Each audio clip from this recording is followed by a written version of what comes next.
Buenas tardes. Esta clase trata sobre absorción.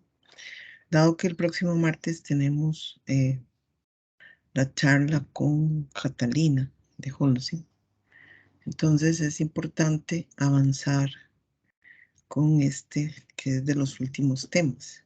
Entonces, en esta primera parte del video, que va a durar más o menos media hora, yo voy a hacer la explicación de la teoría de absorción y voy a subir el video, parte del video, porque lo que hice fue cortar el video del año pasado y dejar la explicación de los ejercicios como complemento. Entonces vamos a tener dos partes. Una parte donde voy a hacer toda la explicación de la teoría de absorción con los conceptos y una segunda parte donde pues vamos a retomar el tema y se va a explicar la hoja de cálculo. Bueno, entonces comienzo hablando de los sistemas de absorción. Son sistemas donde básicamente recuerden que el proceso de separación del gas se hace a través de una matriz sólida que se llama absorbente y el componente que va en la fase gaseosa que se absorbe sobre la superficie se le denomina absorbato. Es un proceso ampliamente utilizado para el tratamiento de los 300 diferentes compuestos orgánicos volátiles que existen, para el control de olores como el ácido sulfídrico y vapores tóxicos que vienen de diferentes procesos. Aquí puse un esquema, ¿verdad? Lamentablemente no conseguí un video cortito de alguna aplicación industrial en los videos de los equipos. Al final puse esto, es una explicación de una clase y lo que hice fue pues sacar el esquema, ¿verdad? Lo que sería un sistema de absorción vertical, donde tengo básicamente es una columna, ¿verdad? Que tiene un relleno, que ese relleno es el absorbente y que trabajan en paralelo, ¿verdad? Es un sistema donde básicamente viene el gas de proceso, pasa por un primer separador de humedad, digamos, si el gas viene húmedo, primero pasa por un condensador donde se elimina la humedad que sigue y pasa a través de la columna de absorción donde entra en contacto con el absorbente y obviamente por fuerzas interpartículas se unen las moléculas de la sustancia que quiero eliminar a la fase sólida y obtengo un gas de proceso libre de ese componente. Entonces, básicamente es fundamental la selección del absorbente, ¿verdad? Que sea un absorbente adecuado.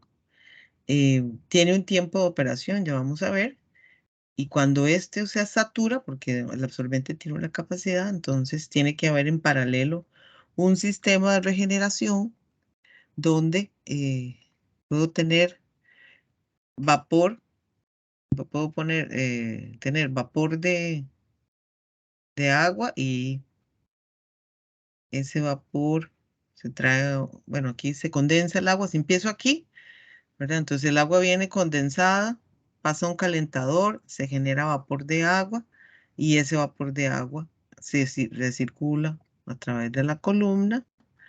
¿Qué es lo que hace? Básicamente lo que hace es también por fuerzas eliminar el absorbato, que a mí me interesa, y llevarlo a un sistema de separación, que en este caso sería un enfriador, donde puedo obtener el agua libre y el componente que a mí me interesa recuperar, ¿verdad? Puedo estar recirculando el vapor para regenerar la columna, ¿verdad? Pero entonces trabajan en paralelo.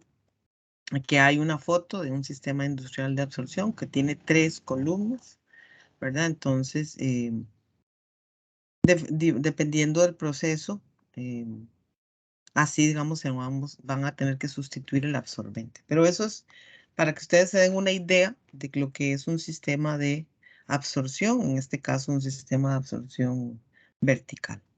Bien, entonces, les decía,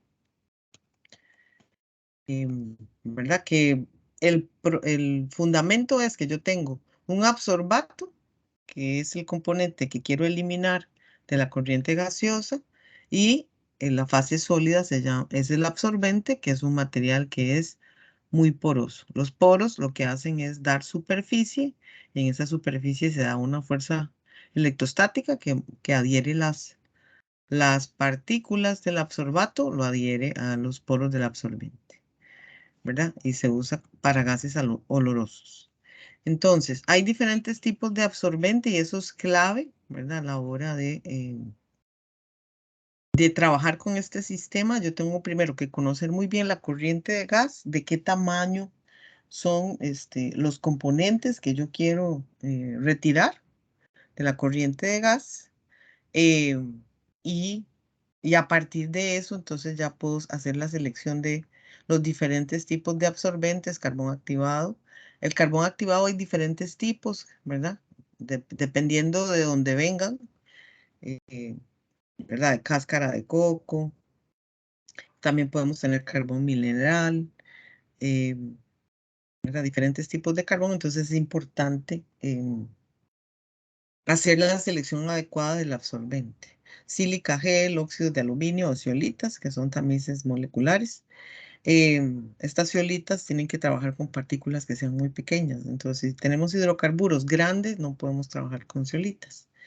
Entonces, esos absorbentes se caracterizan por su naturaleza química, su área superficial extendida, la distribución de los poros y el tamaño de la partícula. Es importante saber, por ejemplo, si es polar o no polar, ¿verdad? Porque dependiendo de las características de la molécula que yo quiero retirar, bueno, así voy a usar el tipo de absorbente.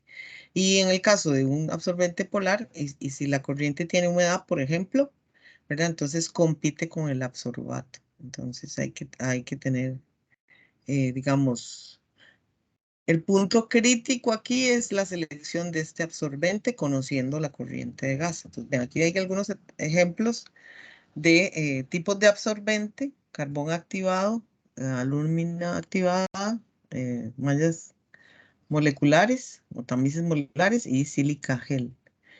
Tiene una porosidad interna, ¿verdad? El tamaño del poro es importante porque me da superficies sobre la cual se puede hacer un intercambio. El área superficial, que son los metros cuadrados por gramo, ¿verdad?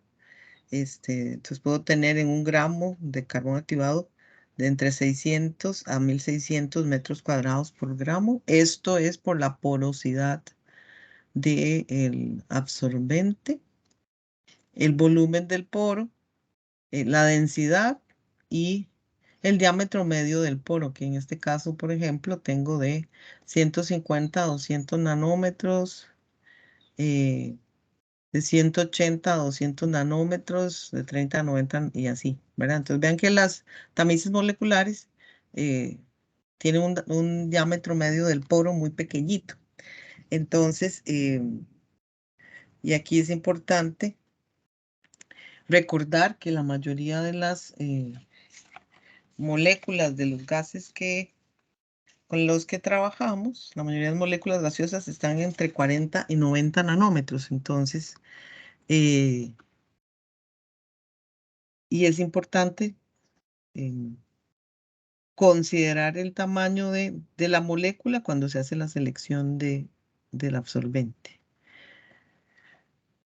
¿verdad? Porque si, por ejemplo, tengo una molécula que tiene 40 nanómetros y escojo una malla, un tamiz molecular, ¿verdad? Hoy, evidentemente, el tamaño medio del poro va a ser más pequeño, como si fuera de 30, que el tamaño de la molécula, entonces no me va a servir. O sea, solo voy a poder usar la superficie de la malla molecular y toda la superficie que me dan los poros, lo voy a perder. Entonces, por eso es crítico hacer el análisis de la corriente de gas, conocer el tamaño de la molécula que quiero recuperar y hacer la selección adecuada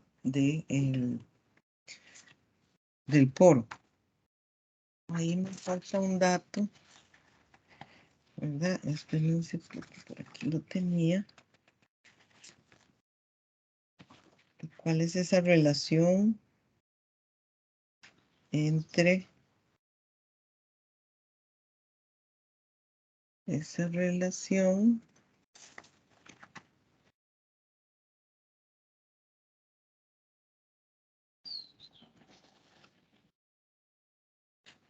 A ver si encuentro rápidamente.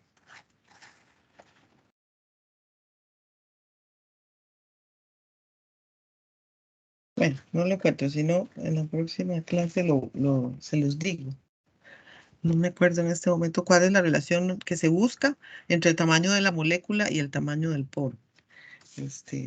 Voy a seguir adelante y luego busco esa información. En la siguiente clase les indico. Entonces, hay diferentes tipos de tamaños de poro, ¿verdad? Hablamos de microporos cuando tenemos 200 nanómetros o menos. Hablamos de poros de transición cuando tenemos entre 200 y 2000 nanómetros. Y mayores de 2000 nanómetros, hablamos de macroporos. Entonces aquí, ¿verdad? Lo que tenemos es, básicamente aquí tenemos microporos. Todos estos serían como microporos.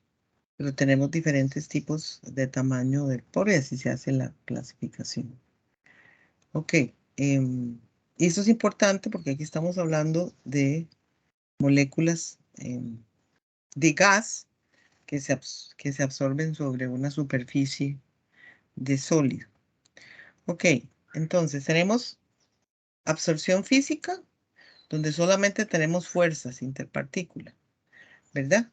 Entonces, son procesos exotérmicos que liberan calor, ¿verdad? Por supuesto que en el momento que se establece la interacción se libera energía, ¿verdad?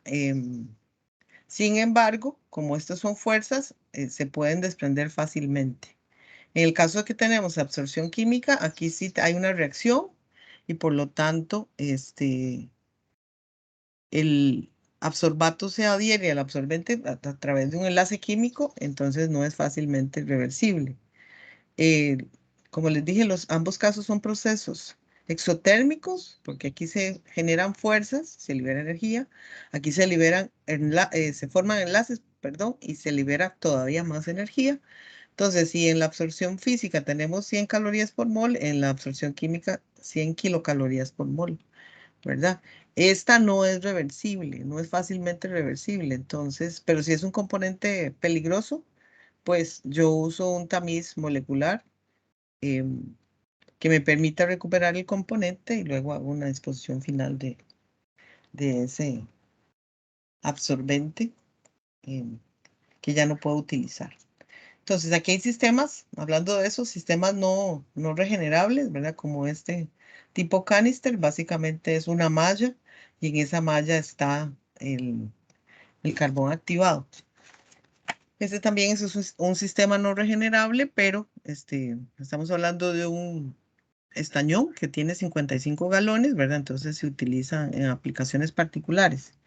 Aquí hablamos que el grosor del absorbente está entre 0,5 a 4 pulgadas con una caída de presión de 0,025 pulgadas de agua.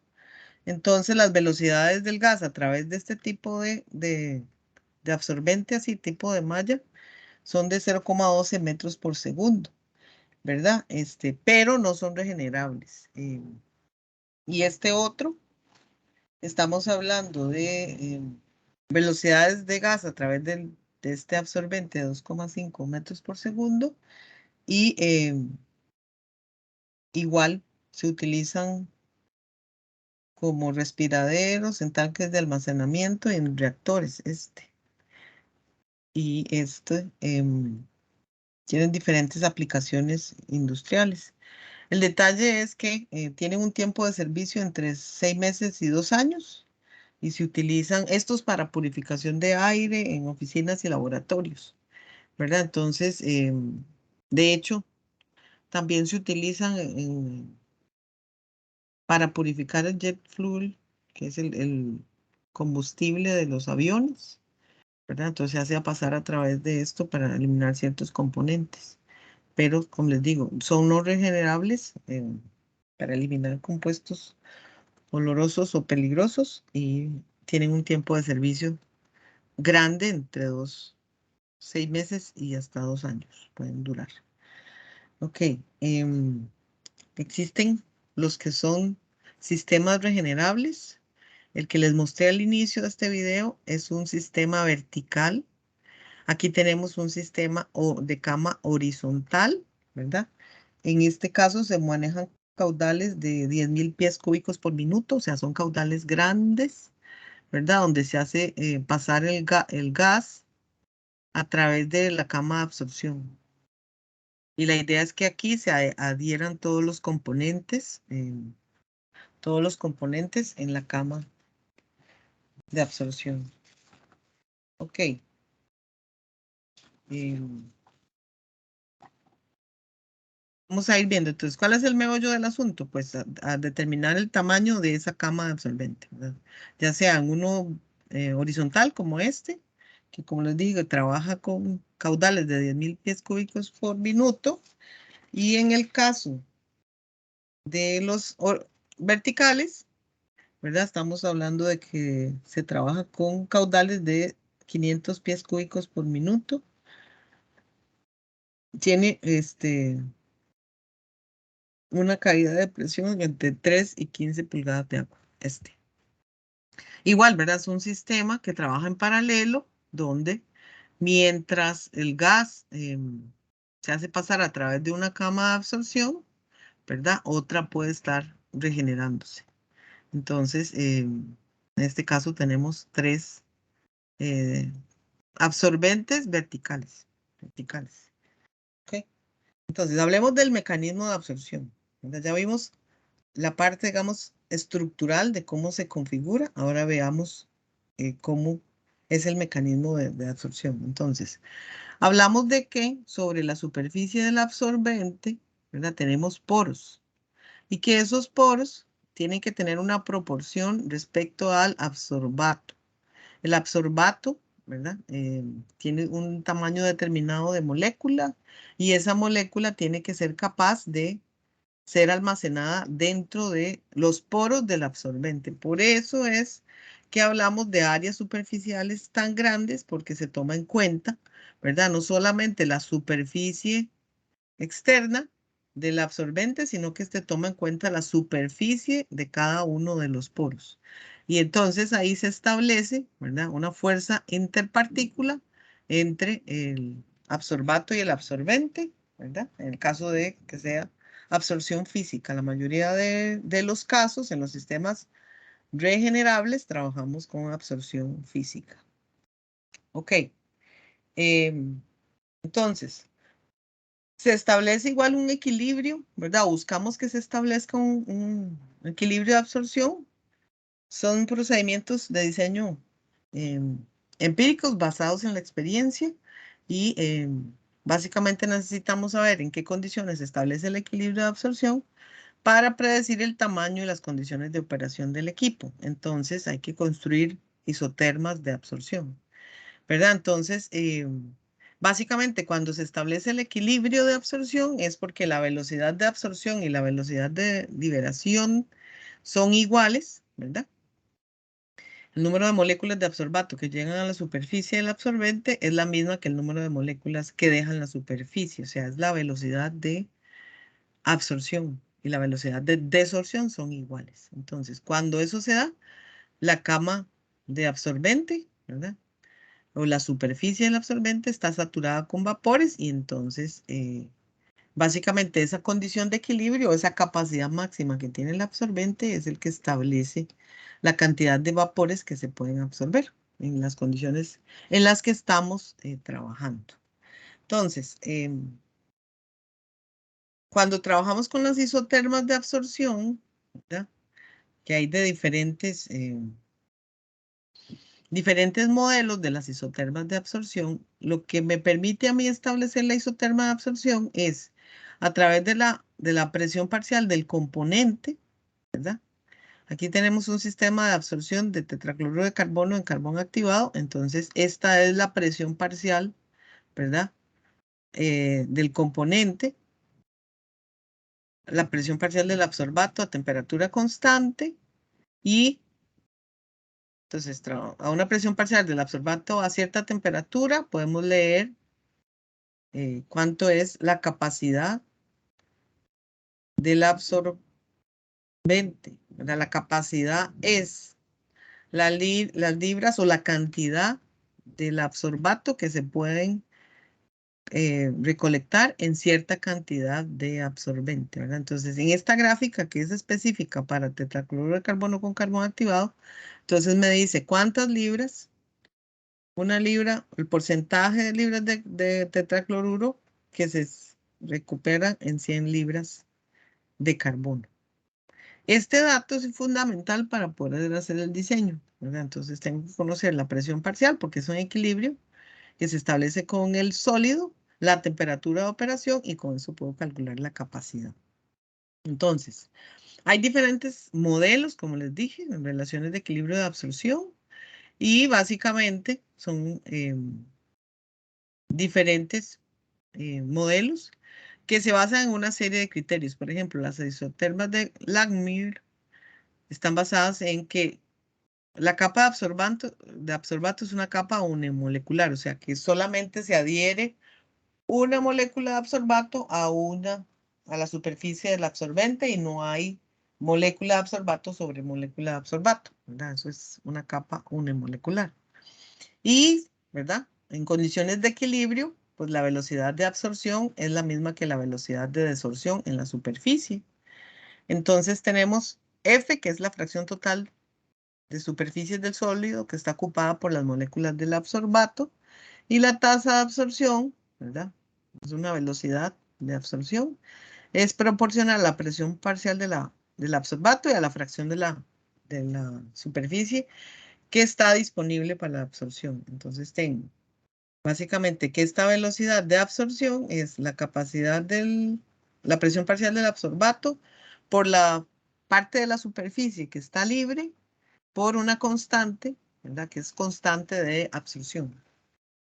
Entonces, como es equilibrio, tenemos velocidad de absorción y tenemos velocidad de desorción, que sería la velocidad con la que van las moléculas que están atrapadas por el sólido se liberan a la fase gaseosa.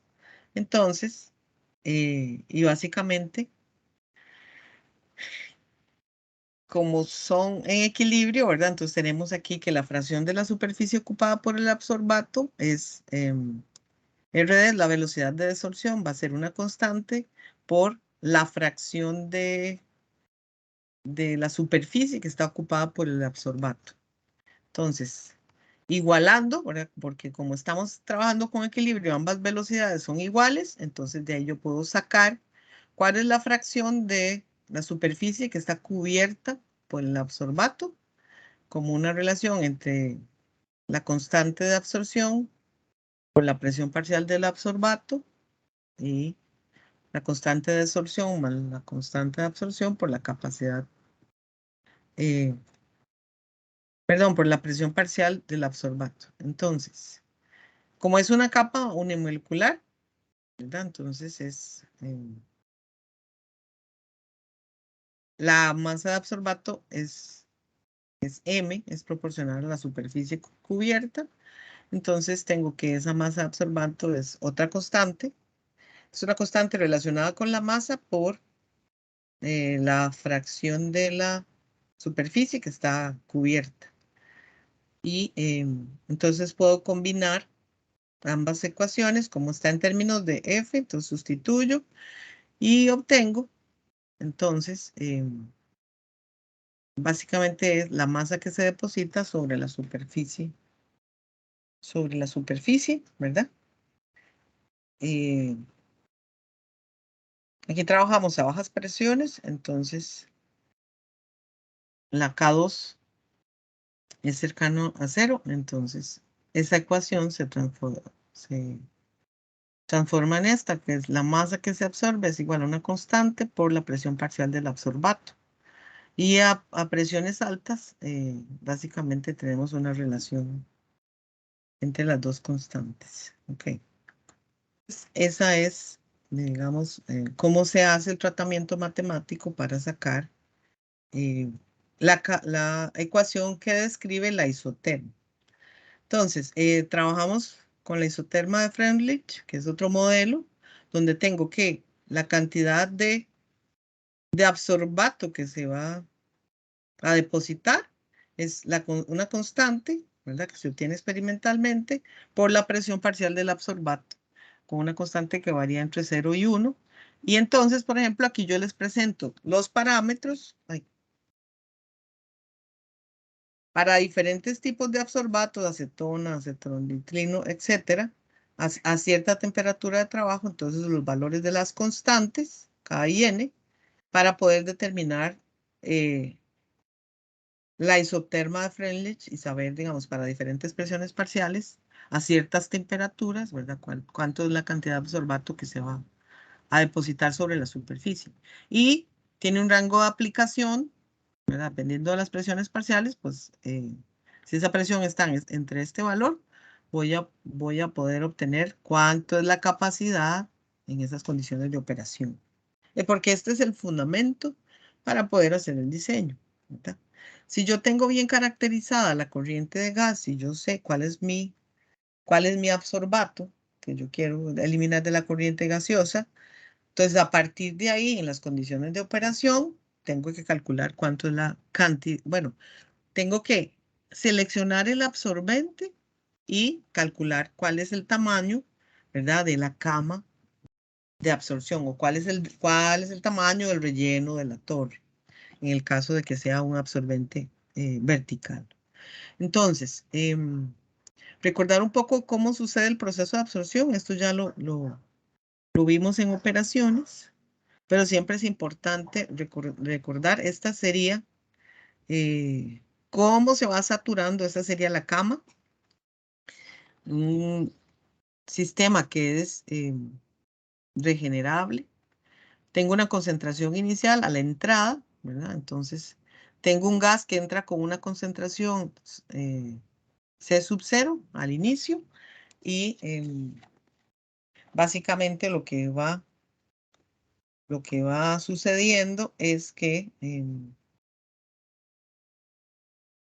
lo que va sucediendo es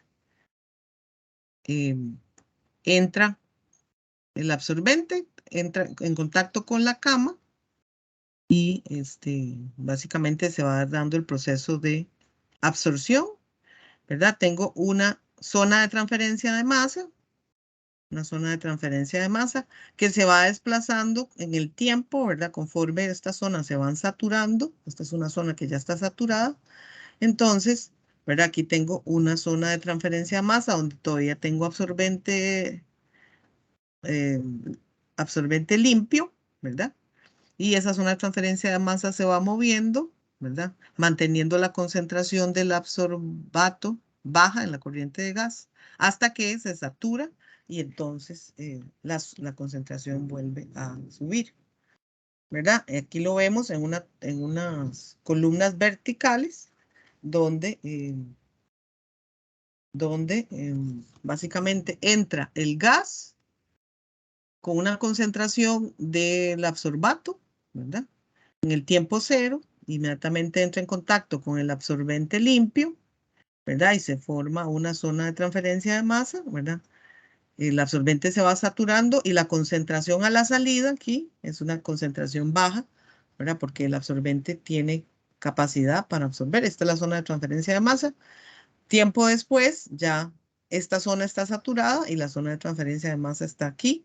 La concentración a la salida del segundo cuerpo es todavía baja de la misma columna, perdón, en el segundo tiempo. Y así, ¿verdad? Cuando quise la zona de transferencia de masa, que es esta, la gris, llega hasta el final de la columna, ¿verdad? Entonces ahí vamos a tener lo que se llama el punto de ruptura, que nos indica que tiempo después la concentración del absorbato en la corriente de gas va a volver a subir. ¿Por qué? Porque ya la columna está saturada. Entonces, aquí es importante hacer la determinación de esta zona de transferencia de masa para saber en cuánto tiempo, básicamente, el sistema se va a saturar. Bien, entonces, voy a terminar esta parte del video aquí. Y más tarde regreso con la segunda parte. Muchas gracias.